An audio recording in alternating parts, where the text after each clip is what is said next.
When German officers first saw intelligence reports about Canadian armored divisions preparing for the final push into Germany, many dismissed them with contempt. These colonial troops, with their outdated equipment and limited combat experience, seemed hardly worth serious tactical consideration compared to the battle-hardened American juggernauts rolling across France or the relentless Soviet war machine grinding through Eastern Europe. One Wehrmacht major was quoted in captured field reports as describing the Canadian forces as volunteers playing at war with toy tanks and romantic notions of glory. But within weeks, that same officer would write desperate dispatches begging for reinforcements as Canadian troops systematically dismantled defensive positions that had held against repeated Allied assaults for months. The story of how Canada's military forces earned the respect and fear of German commanders is not one of overwhelming industrial might or vast numerical superiority. Instead, it is a tale of tactical innovation, relentless aggression, and a transformation from underestimated colonials into one of the most feared fighting forces on the Western Front. By the time Canadian divisions reached the Siegfried Line, the massive defensive fortifications that had protected Germany's western border, they had already carved a reputation written in blood across the battlefields of Europe.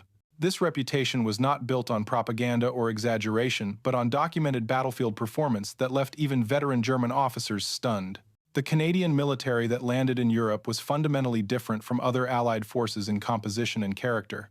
Unlike the American conscript army built on industrial mobilization or the exhausted British forces stretched thin by years of global warfare, the Canadian Corps was largely composed of volunteers who had trained together for years before seeing combat.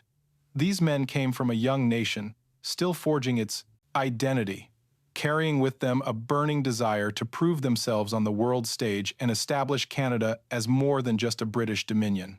They arrived in Britain as early as 1940, spending years in intensive training while watching other Allied forces suffer defeats and setbacks. This extended preparation period would prove decisive in shaping Canadian effectiveness. While American divisions often entered combat after mere months of training, and British units struggled with constant rotations of replacements, Canadian formations maintained unit cohesion and developed sophisticated tactical doctrines through endless rehearsals and exercises. Their commanders studied every aspect of modern warfare, analyzing failures and successes from every front, incorporating lessons that other armies learned through costly battlefield experience. The doctrine that emerged emphasized aggressive infantry tactics, combined arms coordination, and most critically, the initiative of junior officers and individual soldiers to adapt and overcome obstacles without waiting for orders from above. German military intelligence had carefully cataloged the strengths and weaknesses of every Allied army they faced. Americans brought overwhelming firepower and logistical superiority, but often relied too heavily on material advantages and showed predictable tactical patterns. British forces demonstrated professional competence and stubborn defensive tenacity, but were worn down by years of war and sometimes overly cautious in offensive operations. The Soviets attacked with massive numbers and accepted horrific casualties to achieve objectives. But when German analysts began compiling reports on Canadian operations, a different pattern emerged that combined the best qualities of other Allied armies while adding something uniquely dangerous: a controlled aggression that German veterans would come to describe as calculated ferocity. The transformation of Canadian forces from colonial volunteers into elite shock troops began long before they faced German defenders across the Siegfried Line fortifications. During their years in Britain, Canadian commanders implemented a training regimen that emphasized realistic combat conditions and pushed soldiers beyond conventional limits of endurance and initiative. Unlike the standard Allied training that focused primarily on following orders and maintaining formation discipline, Canadian preparations stressed adaptability and aggressive problem-solving. Soldiers were taught to think like their officers, understanding not just what to do but why tactical decisions were made and how to modify plans when circumstances changed. This educational approach would prove revolutionary when Canadian units encountered the brutal realities of combat against experienced Wehrmacht defenders. The first major test came at Dieppe in August 1942, and it was a disaster that nearly broke the Canadian Corps before it truly began its campaign. The raid on this heavily fortified French port was conceived as a demonstration of Allied capability to mount amphibious assaults and gather intelligence on German coastal defenses. Instead, it became a bloodbath as Canadian troops landed directly in front of prepared defensive positions with inadequate naval and air support.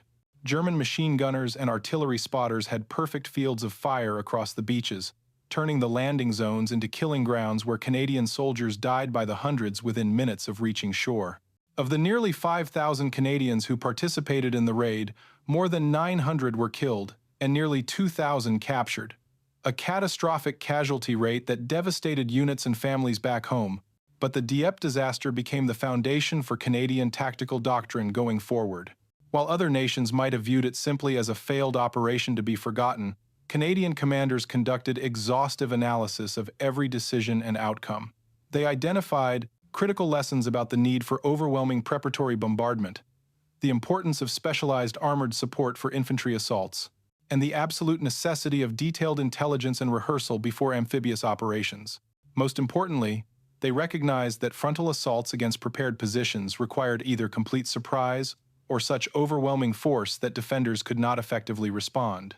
These lessons would be written in training manuals and drilled into every Canadian soldier preparing for future operations, ensuring that the men who died at Dieppe would contribute to saving countless lives in battles yet to come. By the time Canadian forces landed at Juno Beach on D-Day in June 1944, they were no longer untested volunteers but a refined instrument of warfare. The contrast with Dieppe was absolute and deliberate. Canadian divisions assigned to Juno Beach had trained specifically for this assault for months, using detailed intelligence gathered from resistance fighters, aerial reconnaissance, and even measurements taken by commandos who had swum ashore in darkness to survey beach obstacles and defensive positions. Specialized armored vehicles called Hobart's Funnies supported the infantry, including flail tanks that detonated mines and armored bulldozers that cleared obstacles under fire. Most critically, the preparatory naval and air bombardment was sustained and heavy enough to suppress if not destroy many German defensive positions before soldiers hit the beaches.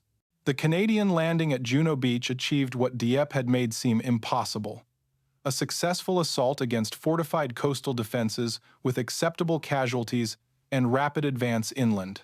Canadian troops pushed farther inland on D-Day than any other Allied division, advancing nearly 10 kilometers despite fierce German resistance and difficult beach conditions. German commanders who had expected to contain the landings at the waterline were shocked by the speed and violence of the Canadian advance. Where American forces at Omaha Beach fought desperately just to secure the high ground overlooking the landing zones, and British divisions became bogged down, clearing individual strongpoints, Canadian units bypassed resistance and drove toward their objectives with aggressive momentum. This performance was not luck or favorable circumstances, but the culmination of years of training and the hard lessons learned through sacrifice and analysis. The battles following the Normandy landings revealed the Canadian capacity for sustained offensive operations that ground down German defensive capabilities through relentless pressure and tactical innovation. While the bocage country of inland Normandy, with its dense hedgerows and sunken roads, favored defenders, Canadian forces developed techniques for combined arms operations that neutralized these advantages. Infantry worked in close coordination with armor, using tanks not as breakthrough weapons but as mobile artillery platforms that could bring direct fire against German positions.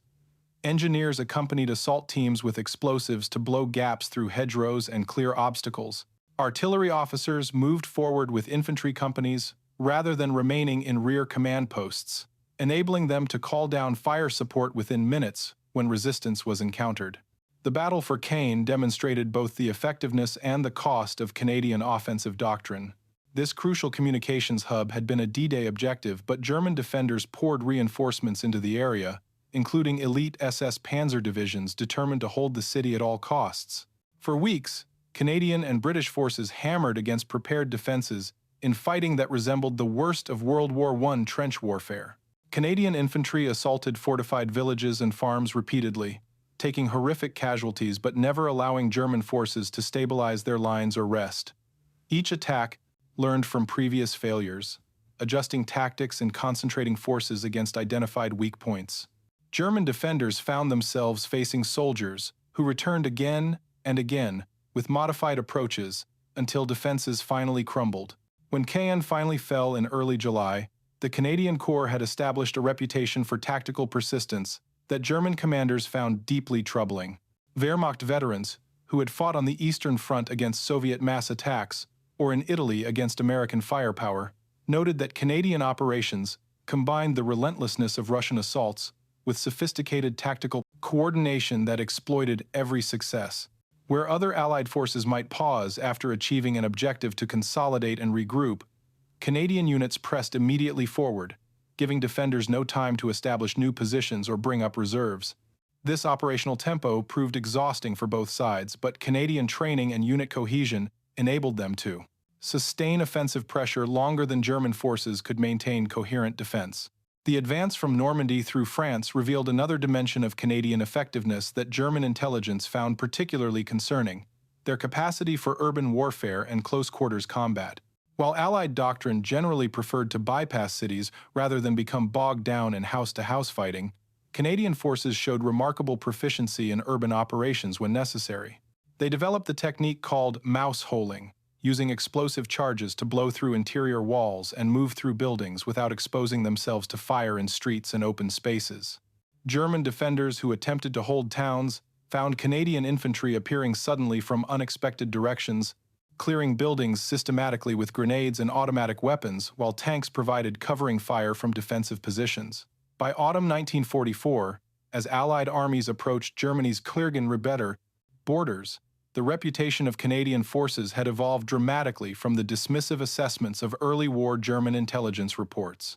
Wehrmacht officers circulated warnings about Canadian tactical approaches and explicitly identified Canadian divisions as priority threats requiring reinforcement and preparation of strong defensive positions. Captured documents and prisoner interrogations revealed that German soldiers had developed a healthy respect bordering on fear for Canadian aggressiveness and tactical competence. This psychological edge would prove as valuable as any material advantage when Canadian forces finally reached the massive fortifications of the Siegfried Line and prepared to do what German commanders had believed impossible: break through the strongest defensive system in Europe through direct assault. The Siegfried Line represented Nazi Germany's ultimate defensive gamble, a network of fortifications stretching over 400 kilometers along the Western German border that Hitler's propaganda described as an impregnable barrier against Allied invasion. German engineers had constructed thousands of bunkers, tank traps, and pillboxes protected by minefields and covered by interlocking fields of fire that could destroy any attacking force before it reached the main defensive positions.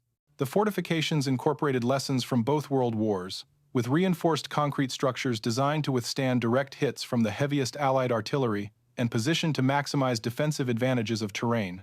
Wehrmacht commanders assured German civilians that this barrier would hold against Allied assault indefinitely, buying time for new weapons to turn the tide of war. Canadian commanders approaching the Siegfried Line had no illusions about the difficulty of the task ahead.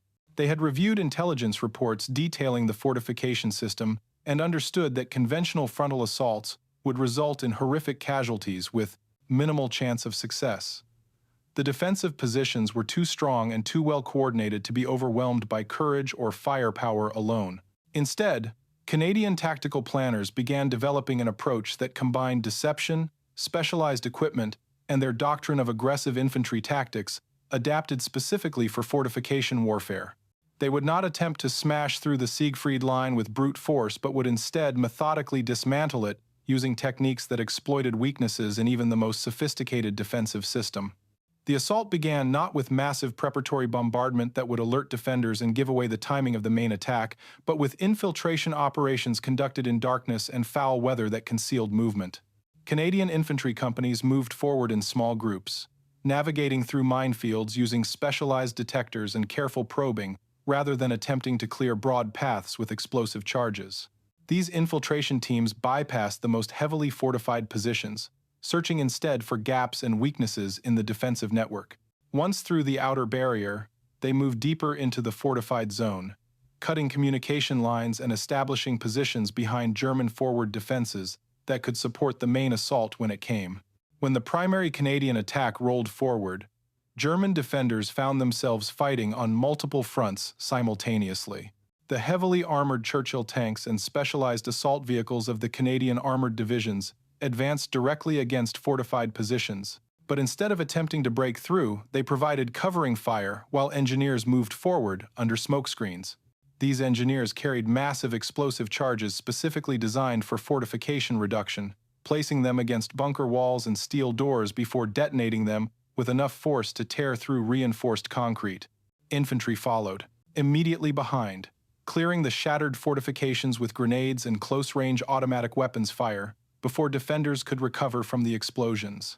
Meanwhile, the infiltration teams that had penetrated behind the lines attacked German artillery positions and command posts, preventing coordinated defensive responses. The systematic reduction of Siegfried Line fortifications demonstrated Canadian tactical evolution at its peak. Unlike earlier battles where aggressive momentum sometimes led to unsustainable casualties, the assault on German border defenses showed a refined combination of violence and calculation. Canadian commanders accepted that breaking the fortifications would be a methodical process requiring days or weeks rather than hours, and they rotated units through the fighting to maintain pressure while limiting exhaustion. German defenders found themselves ground down through constant small-scale actions that destroyed defensive positions one by one, and the psychological impact of watching supposedly impregnable fortifications fall systematically proved devastating to morale. Wehrmacht officers who had confidently predicted that the Siegfried Line would hold for months watched in disbelief as Canadian forces created breaches and pushed through into Germany within weeks of beginning the assault. The psychological impact on German defenders when the Siegfried Line fortifications began falling was as significant as the tactical breakthroughs themselves. For years, Nazi propaganda had assured soldiers and civilians that these defenses would protect the homeland from invasion, creating a mental barrier as important as the physical fortifications. When Canadian forces demonstrated that even the strongest bunkers could be reduced through systematic application of explosives and infantry tactics, German soldiers began questioning whether any position could actually hold against these attackers. Prisoner interrogations revealed a common theme. German defenders expressed a fatalistic belief that fighting against Canadian units was different from facing Americans or British, because Canadians simply would not stop attacking until positions were overrun regardless of cost or difficulty. This psychological warfare effect was magnified by Canadian tactical practices that German soldiers found deeply unsettling. Unlike American forces that often paused operations during nighttime or in poor weather conditions, Canadian units continued attacking in darkness and through rain or fog that reduced visibility to meters. German defenders who hoped for respite during night hours instead faced infiltration teams that struck with grenades and automatic weapons before vanishing back into darkness. The constant pressure prevented rest or rotation of exhausted defenders and created a climate of fear where every sound might signal the beginning of another assault. German officers noted in reports that their men showed signs of battle fatigue and stress casualties far more quickly when facing Canadian forces compared to other Allied armies. The advance through the Rhineland after breaking the Siegfried Line revealed Canadian capacity for exploitation operations that took advantage of German disorder and confusion.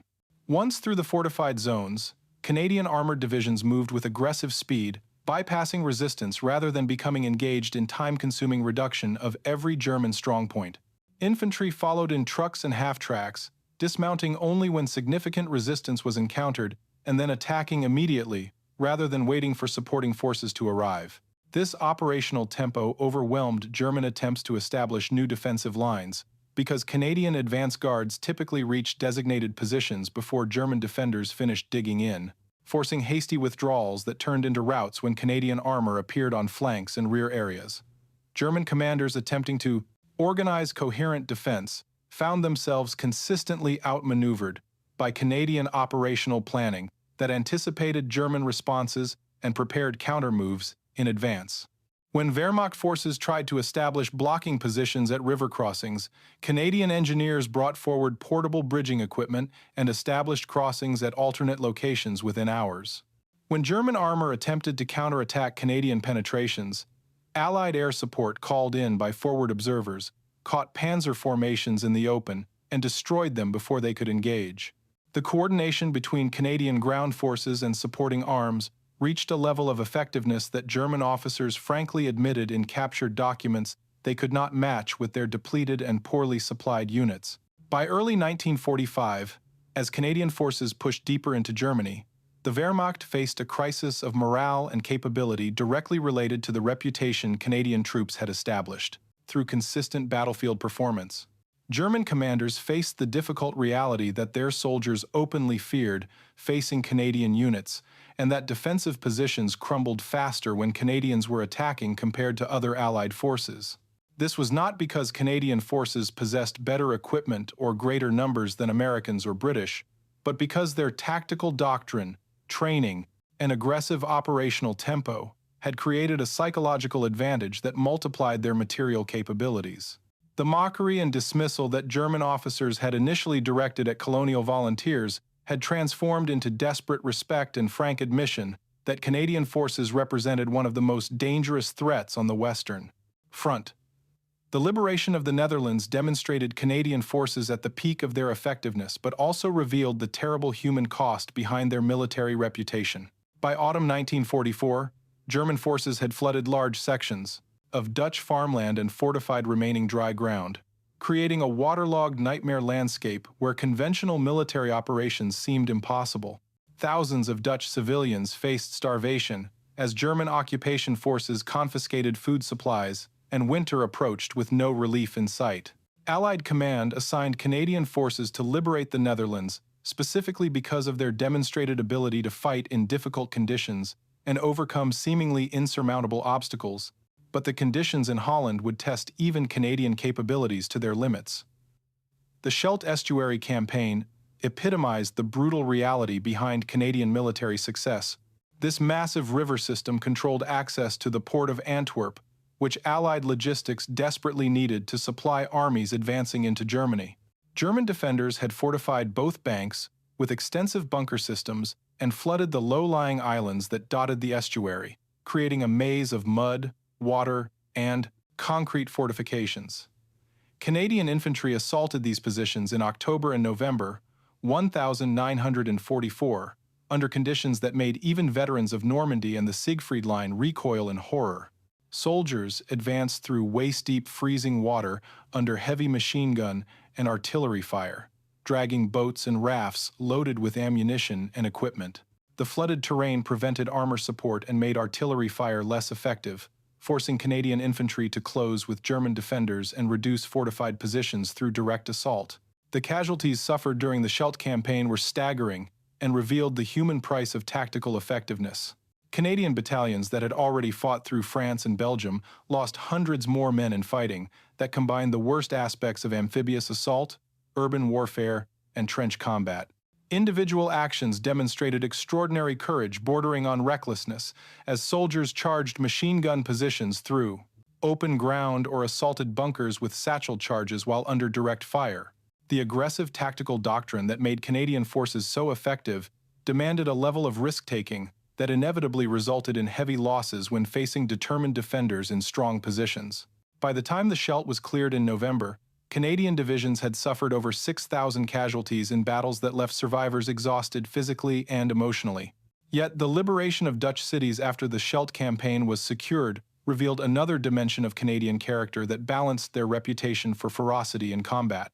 Civilians who had suffered years of German occupation and near starvation found Canadian liberators treating them with genuine compassion and sharing rations from their own limited supplies. Soldiers who had fought with terrifying aggression against German defenders showed remarkable discipline and restraint in occupied cities, protecting civilian populations and working to restore basic services. This duality confused German intelligence analysts who struggled to reconcile reports of brutal Canadian combat effectiveness with observations of Canadian soldiers playing with Dutch children and organizing food distribution for hungry civilians. The final months of the war saw Canadian forces maintaining offensive pressure, even as other Allied armies paused to regroup and consolidate gains. Canadian divisions continued pushing into northern Germany and the Netherlands, liberating cities and accepting German surrenders as the Third Reich collapsed. The reputation they had built through years of combat meant that German units increasingly preferred to surrender to Canadian forces, rather than face the Soviet armies approaching from the east, despite the fearsome reputation Canadians had earned for combat ferocity. When the war in Europe finally ended in May 1945, Canadian forces had advanced farther into Germany than their starting positions on D-Day might have predicted. Having fought continuously through some of the most difficult campaigns on the Western Front, with a casualty rate that reflected the cost of their aggressive tactical doctrine and operational effectiveness. The German military analysis conducted after the war attempted to understand how Canadian forces had achieved such disproportionate effectiveness compared to their size and material resources. Wehrmacht officers who compiled reports on Allied armies consistently rated Canadian divisions among the most dangerous opponents they faced, often ranking them above larger American or British formations. The question that puzzled German analysts was how a relatively small force from a nation without significant military tradition had developed such tactical proficiency in such a short time. Canadian tactical success stemmed partly from the volunteer nature of their force and the extended training period that allowed development of sophisticated doctrine before combat. Unlike conscript armies where soldiers served because they had no choice, the Canadian Corps was composed largely of men who had chosen military service and took professional pride in their skills. German commanders noted that Canadian units consistently demonstrated flexibility and adaptation that allowed them to overcome unexpected obstacles through improvisation rather than rigid adherence to plans. The aggressive tactical doctrine that characterized Canadian operations was not reckless violence but calculated aggression designed to seize and maintain initiative. By maintaining offensive pressure and accepting higher risk in exchange for operational tempo, Canadian forces forced German defenders into reactive postures where they struggled to coordinate effective responses. This approach required exceptional unit cohesion and leadership at all levels because individual soldiers and small unit commanders often found themselves making tactical decisions without guidance from higher command. The cost of Canadian tactical effectiveness in human terms was sobering and raised questions about the sustainability of such aggressive operations. Canadian casualty rates per capita were among the highest of any Allied army, with over 45,000 killed and more than 50,000 wounded from a total force that peaked at under 500,000 personnel. The physical and psychological toll on survivors was immense, with many soldiers showing symptoms of battle fatigue that would later be recognized as post-traumatic stress disorder. Canadian contributions to Allied victory extended beyond battlefield effectiveness to include innovations in combined arms, coordination, and urban warfare that influenced post-war military doctrine. The techniques developed for attacking fortified positions, the emphasis on junior leader initiative, and the coordination between armor, infantry, artillery, and air support became models studied by military academies around the world. In this sense, Canadian military influence extended far beyond the battles they fought to shape how modern armies approached warfare. The transformation of Canadian national identity through military service represented an unexpected consequence of battlefield effectiveness that extended far beyond tactical considerations. Before World War II, Canada remained largely a self-governing dominion within the British Empire, its foreign policy subordinate to London. The war offered an opportunity for Canada to establish independent identity on the world stage, and the performance of Canadian military forces became a source of national pride that contributed to post-war demands for full sovereignty. This emergence of Canadian identity through military achievement came at tremendous cost to the soldiers and communities that provided the volunteers who fought across Europe. Small towns and rural communities suffered disproportionate casualties because recruitment had been heaviest in these areas. The casualty lists published in local newspapers throughout the war years documented the price being paid far from the battlefields, as families received telegrams informing them of sons or husbands killed or wounded in places most Canadians could barely locate on maps. German respect for Canadian forces by war's end stood in stark contrast to the dismissive mockery that characterized early Wehrmacht assessments. Captured documents from the final months of the war showed German commanders specifically warning their units about Canadian tactical approaches and recommending that defensive positions facing Canadian forces be reinforced with additional troops. Some German officers noted in private correspondence that they preferred facing American divisions because American tactical predictability created patterns that could be anticipated and countered. The controversial aspects of Canadian wartime conduct also emerged in post-war analysis and complicated the heroic narrative. Reports of Canadian forces showing limited mercy to German prisoners, particularly SS troops, surfaced in both German and Allied documents. Canadian commanders had generally maintained discipline and prevented widespread atrocities, but individual incidents and the overall pattern of aggressive tactics revealed a harder edge to Canadian operations than comfortable narratives acknowledged.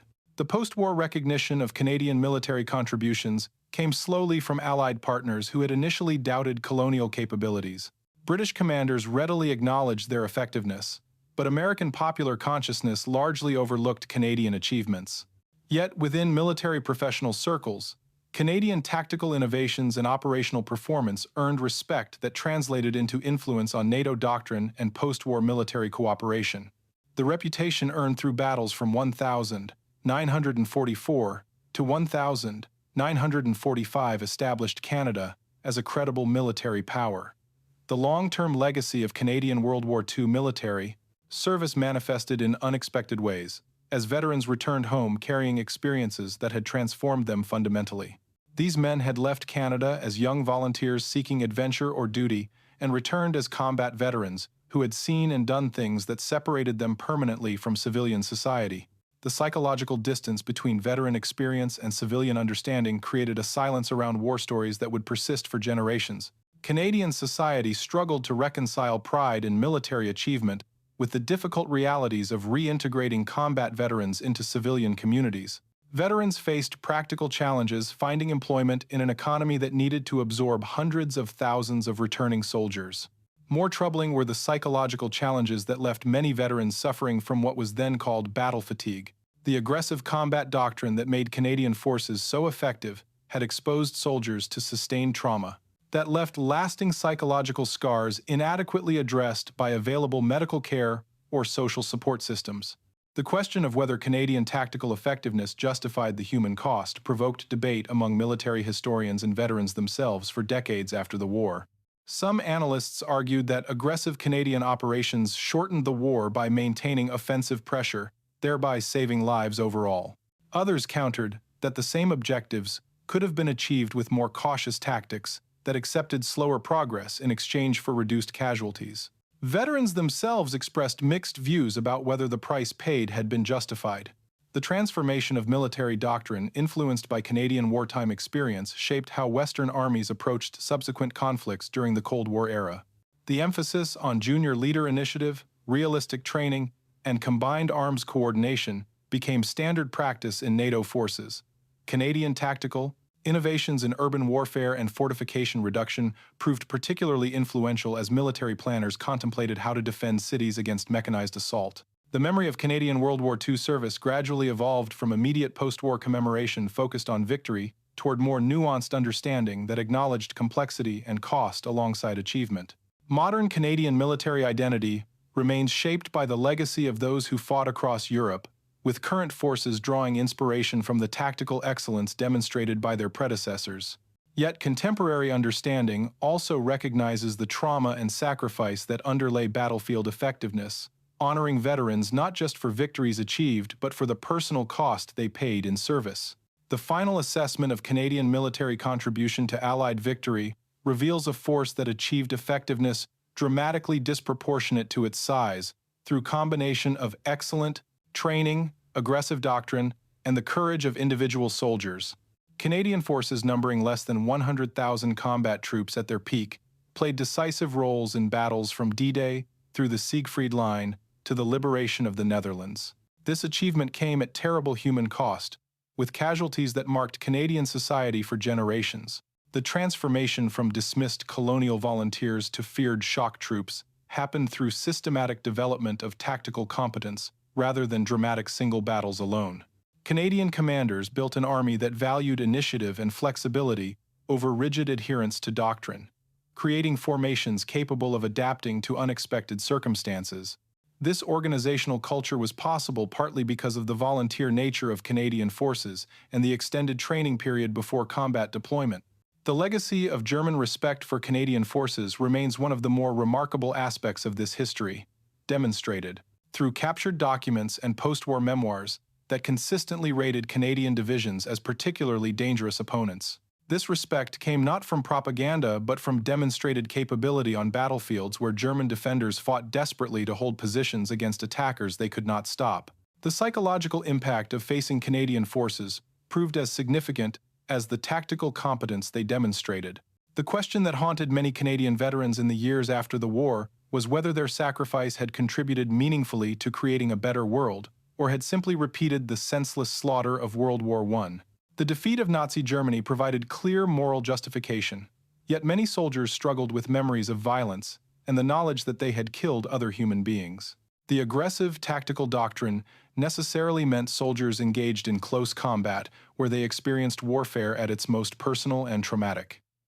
In the final accounting, the story of Canadian forces in World War II stands as testament to the possibility of small nations making significant contributions through excellence and commitment rather than size alone. The German officers who mocked Canadian toy tanks learned that effectiveness in warfare comes from training, leadership, tactical innovation, and courage rather than industrial might alone.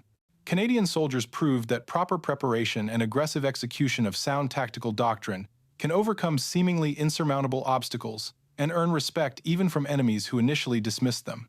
The price paid for this achievement should never be forgo.